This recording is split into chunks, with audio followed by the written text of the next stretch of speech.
Back to School, a community conversation continues.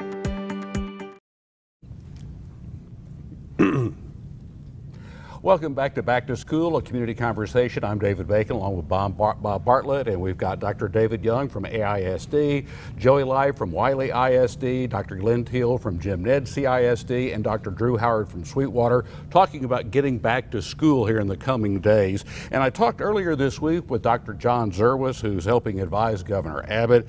He said each family should evaluate their own situation individually. So in general terms, is at home or in school preferred? We start once again with Dr. Young. Well, that's a question I can only answer for my family. And we recognize that families, this is a very personalized decision. We would not be talking about having school in person if we did not believe that we could do so safely. We've been working tirelessly with medical advisors and people at Taylor County Health Department to ensure that our health and safety protocols are what they need to be to safely open school to our students. We think that's a great option. However, if a family chooses remote learning, that's got to be a great option also. And so we've outlined already a lot about our Google Classroom, and one thing I neglected to say is at the kindergarten or pre-kindergarten through second grade level, we'll actually use an application called Seesaw rather than Google Classroom. It's just a little more suited toward our primary learners. But so the remote learning piece is going to be extremely effective for students as well. And so what I would say in answer to your question of which is better is that they're both great, and each family needs to make their personal decision. All right, Dr. Young. Mr. Light. Yeah, and so I would echo everything Dr. Young said about the instruction and the personal decision. We do think that the option for coming to school is a great option. We're going to do everything possible to make it a safe learning environment, and we believe that with all the information that's out there right now, we feel like for most of our families that's a great option to take advantage of. So I'm going to yield to my friend from Jim Ned. That would be Dr. Teal. Well, and just briefly, I mentioned this earlier in a previous question, but our district's preference is that our students be with us in person. We feel like, just like the gentlemen have echoed already, that's a very viable way to educate kids. We know that the online setting is growing in popularity prior to COVID, even more during COVID, and we will have that setting for those that need it, but we in Jim Ned prefer the in-person face-to-face instruction as much as possible, and certainly will respect any decision of a family that needs to do otherwise for the health and safety of their family. Okay, Dr. Teal. And Dr. Howard from Sweetwater. Yeah, so far of our students that have registered, we have about 20% that are preferring the online curriculum versus face-to-face. I don't believe that there is a wrong decision in this. Obviously, our teachers, myself, I'm more comfortable with face-to-face. That's what we know. We have tried and true methods to educate kids, and the online environment is new to many of our teachers and our staff. We've gone out of our way to make sure that the face-to-face environment is as safe and healthy as it possibly can be for students as they walk back in the doors. But I want to use this opportunity to have a real conversation that if the thought is that students will not come in contact with each other when they come back face-to-face, that's wrong. There will be contact with students when they come back face-to-face. And as much as the safety procedures we have, and we wear masks and we stay social distance, students will have contact with each other. And if that worries parents or family members for their child, then that is why we're offering the online platform and that online option. And we want to encourage parents, if that face-to-face option makes them uncomfortable, for them to choose that online option and continue to connect with our teachers. Because the key is to have connections with our teachers. And technology will never replace our teachers, but it will allow our teachers to connect with our students, and that's what we want to have happen. Okay, thank you, Dr. Howard. That face-to-face means an awful lot. Sure does, I know that. So we know we have students How about teachers? Are we going to have teachers? Are we going to have substitutes? Are we going to have bus drivers? Do you have any personnel issues facing you in AISD, Dr. Young?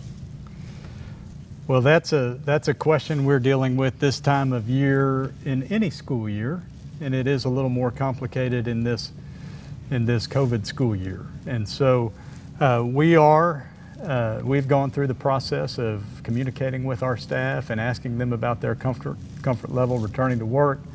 For those that are uncomfortable, which that has been a very, very small number of people. We are trying to find every accommodation that we can to make them comfortable coming to work. And so that's where we are with our teachers. But we know that this is going to be a year of starting and stopping. It's not if we have a positive test on a student or a staff member, it's when and how many and where. And with that, there are appropriate rules that have been set down by our medical advisors and agencies that govern us for how long that individual needs to be out and what it means if they're going to be able to come back. And so because of that, substitutes are going to be an issue. We're talking about how can we look at our substitute pool and segment it so that it is not necessarily subs traveling all around the district and things like that. And so but then that limits your pool. And so we're wrestling with these issues. Bus drivers is always an issue. We never have enough bus drivers. And so, but certainly keeping our bus drivers safe, keeping students safe while they're on the bus is of paramount importance to us. And so one just last thing that I would say is, even though it's not really personnel related, but it is, you know, every one of these superintendents, including myself, has told you where we have a very detailed plan about how we're going to keep students safe, teachers safe, and we've done a lot of things to mitigate the spread of this virus and combat its effect on our school. To think that we will be able to eliminate all risk is unreasonable. But what we are doing is we're adopting the strategies that have the highest yield to keep people safe. And that starts with masks and then goes down through sanitization and social distancing and all of that. But so that's the same message we've had with our employees, is that we're doing everything we can to keep you safe. And we're just talking about that at school. We've all had this decision and made this decision as individuals as we think about, am I going to go out to eat at a restaurant? Am I going to go to church? Am I going to go to the grocery store? And so we're now laying that on top of the school context. And so let me assure our stakeholders, we're doing everything we can to keep your students and our staff safe as they come back to school in August. Dr. Young, thank you. Mr. Light, I know I see those school buses parked at the beginning of the school year, drivers wanted, so I guess that is no different this year. Huh? Well, as David said, there is no doubt about it. Bus drivers are few and far between. And so if there's folks out there that would be interested, we'd ask you to put that application in. Also, I would make the same plea for substitutes. You know, that's sometimes not on people's radar about, you know, they may be looking for opportunities, and we encourage you to apply as a sub as well. Because as David said, I think those are some of the critical positions that we'll be striving to keep at school.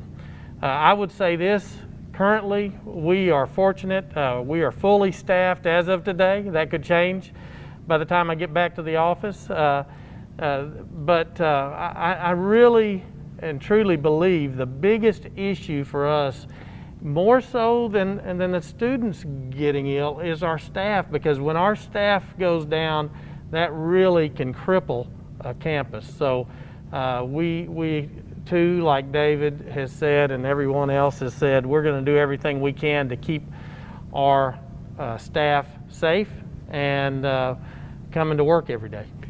Mr. Light, thank you. Dr. Teal, in Tuscola, in that area, you have a smaller pool to draw from for all of these positions. Well, one of the things, we're just blessed in Gym Ned right now to be fully staffed. That's with bus drivers and with all of our instructional staff, auxiliary staff. like Mr. Light said, that could change when I step off the stage. And I would definitely echo his words about needing good subs. We're blessed with outstanding sub drivers and substitute teachers and aides, but we would always take a few more, particularly in this situation where there's some unknown as far as how this will proceed through the fall. We'd love to have lots of resources available. But right now, we have surveys out, as I mentioned earlier, for students and staff to know whether they're coming back, and we're obviously polling everybody from Vicky's and Tuscola, the Branch Coffee House, the Gap Cafe, everywhere we run into somebody, we want to know where they stand on the various issues, so that when we get up and speak in moments like this, or I share information with our awesome school board, they get real information. And right now, we know there's going to be a few staff concerns, but those are limited and small, and we'll take care of our staff along the way to make sure their needs are met. Very good, Dr. Teal. Dr. Howard, you need backups for backups? You know, we'll always take as many good people as we can get. I say it many times that I need to know what my staff needs, because they're the ones that make me look good. So if I give them what they need, they make me look good. And obviously we're going to do everything that we can, that's what's been already shared, to keep our students safe and healthy during the school year. Keeping our staff safe so that they can take care of our students is probably my #1 priority, because if staff stays safe and then they have the protocols in place to keep students safe, then our ISD is safe and healthy. We've worked out partnerships with the Nolan County and Sweetwater Health Department and the Rolling Plains Memorial Hospital there in Sweetwater to streamline testing, to allow partnerships where they come in and they've evaluated our facilities, looked at the filters on our air conditioners, all sorts of ways to keep our students safe. But when it comes to substitutes, one of the pathways that we're exploring to make things easier on us is when a teacher is out and we have a substitute in that classroom, can we not flip and make that classroom basically an online classroom for that day, so that the substitute's not coming in cold, learning the lesson plans. You know, imagine a teacher wakes up early that morning and feels ill and can't make it and hasn't had time to fully prepare for a substitute for that lesson. We already have the online lesson prepared. Can that classroom flip and be an online classroom for that day to make it easier on everybody and the students continue to move forward? So trying to be innovative in those ways. Man, the plan looks good on paper, but you know, how that really works in practicality, you know, we're going to work through those as we begin. And I think, Dr. Howard, just all of you, you were facing really the unknown in the spring, had no idea, and threw all this together, and now you've got a plan. Whether it actually all works, we'll find out. Now, many of you are relying on parents to self-screen. Now, is that going to be enough? And how can you trust that this is being done? And once again, we start with Dr. Young. Can I return to the bus driver element for just a second and tell them how they can apply in Abilene? No, we'd love them to. The number is on the bus, on the sign there. But what I do want to do is, one thing that I did forget to say is, we are transportation, you know, in a normal school year, we'll put 72 elementary kids on a bus. And so think about that from a social distancing standpoint, and the number of buses and drivers that's required as you start to reduce the number of kids on the bus. Our goal is to drive that number down as far as we can. And so we are asking, and this is really what I wanted to say, is we offer transportation to any parent outside of 2 miles from their school. We are asking and making an appeal to our parents that if you've normally participated in bus transportation, but you have the ability to get your child to school, if you would please do so during these very strange days, so that we can drive down the number of kids on our buses and spread kids out on the bus. We know we're not going to get enough drivers to be able to just expand the number of bus routes. So that's the one thing that I wanted to say. If you could remind me of what your question actually was. About relying on parents to self-screen children. Okay, on the screening, so certainly, how do we screen students that are coming to school every day, and how do we screen our staff that are coming to school every day. And so I would refer our parents to our reopening plan on our website. There's a back to school section, but essentially what we've got to know every day is that a student doesn't have a fever, hasn't shown symptoms, and there hasn't been travel and things like that and exposure. And so we are going to, and we're still working this part out about how can we acknowledge every day that that has happened. And it can't be a process that just takes forever and we lose 3 hours to screening every day. We're talking about, and these are possibilities, but things like you scan a QR code as you enter the door and it logs that you've met the screening requirements for the day. And so we're still working that out as we get to things like Meet the Teacher Night and student handbooks and things like that. That process will be detailed in there. It is going to be critical. Even though we're asking parents to help us with it, it's essential. We rely on that information being communicated accurately to us each day. And so we'll get the details out about exactly how to do that, but please watch for that. All right, thank you, Dr. Young. Mr. Light, why don't you take care of your phone? Well, I was going to phone a friend on that call, so I just was looking for a lifeline. So I will say this. I'm not going to ask you to repeat the question because it's a hard answer anyway. So, I will say we are going to depend on the parents and the staff to help us with this. One of the things that we know is that you can be fine when you get up out of bed in the morning, and by 9 or 10 o'clock in the morning, you can be sick at your stomach or whatever can hit you. We've dealt with this for years, and so we do believe that the nature of the situation now even heightens the problem. So I believe our folks, our parents, and our staff are going to realize the importance of the issue and the significance, and that they will fully cooperate, and we won't be exposing anybody at school that doesn't need to be exposed. All right, Mr. Life, thank you. Dr. Teal from Jim Ned.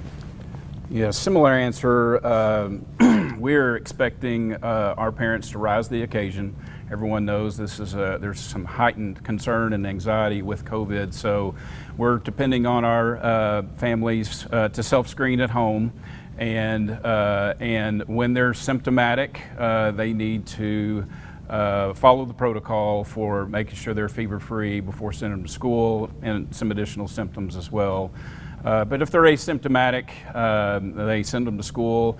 Then it's on us once they arrive to monitor them. And the guys on this stage know we've been doing that for years. I've been in education for 28 years. Mr. Light's been in education way longer than that. And we've been self-monitoring kids at school.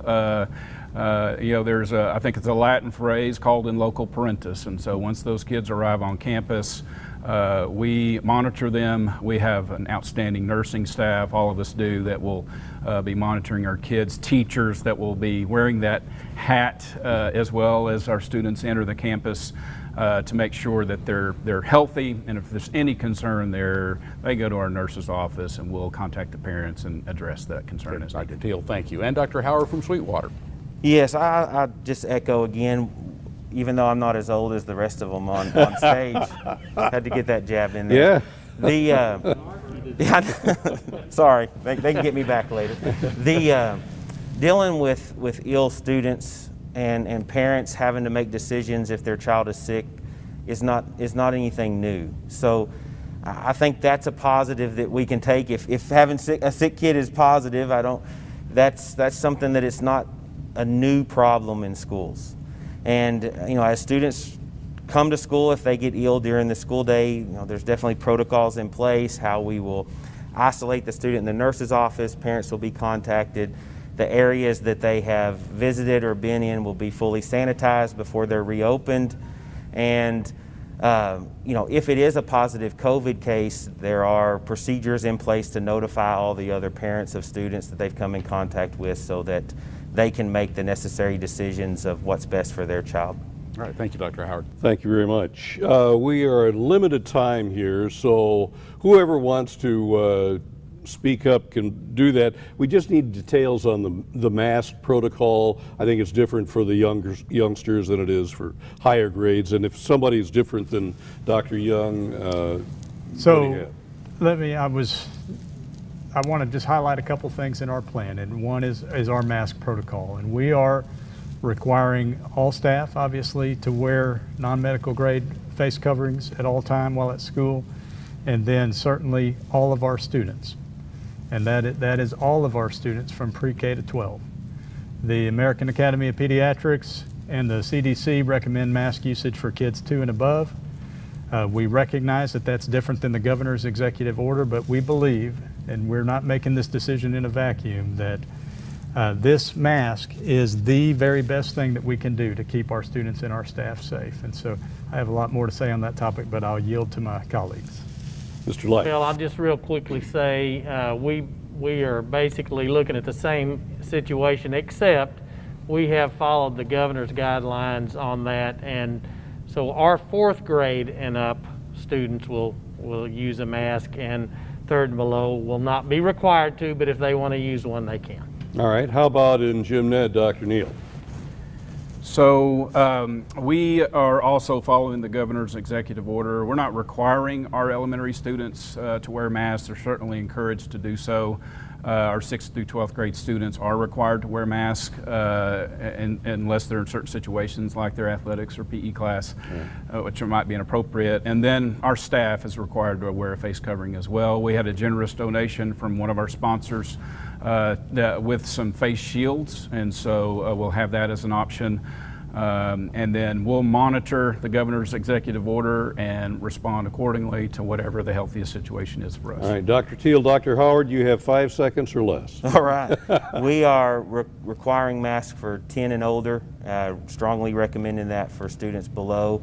We again believe that this is the definition of close contact. You're not in that if you have a mask on. The mask is the thing that you can do to protect yourself the best. Very good. Gentlemen, Dr. Young, Mr. Light, Dr. Teal, Dr. Howard, we thank you for joining us tonight and answering all of our questions. We want to thank the folks here at the Paramount Theater who provided us the stage and the audience with nobody in it, which is kind of what COVID-19 is doing to all of us these days.